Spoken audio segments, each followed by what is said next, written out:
A 23-year-old Calgary mother was tragically shot last week in a Temple home.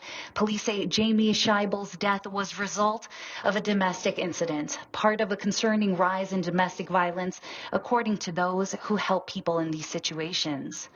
A chilling Facebook post by Jamie last month reads, "Please teach your daughters that coming home from a failed marriage or relationship is better than coming home in a coffin."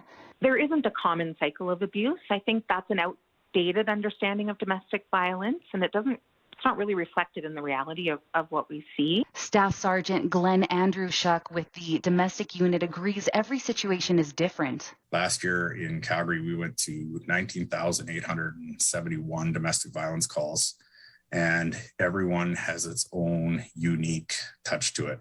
When you go to these calls, you're always looking to support victims. And also we look to help offenders.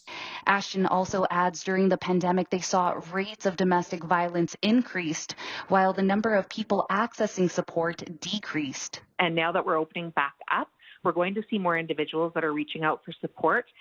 And it's going to be difficult for shelters to keep up with demand with our limited spaces. We know that victims face many challenges when they're seeking help. So I think moving forward, we need to have access to, for these women, we need to have access to accessible and affordable legal support.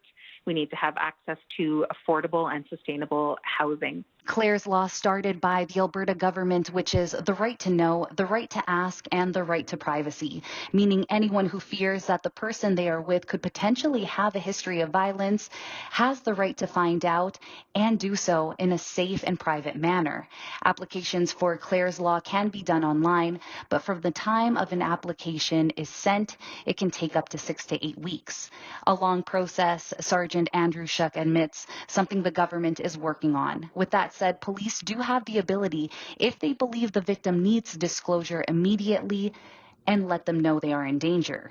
Gaby Rios, City News.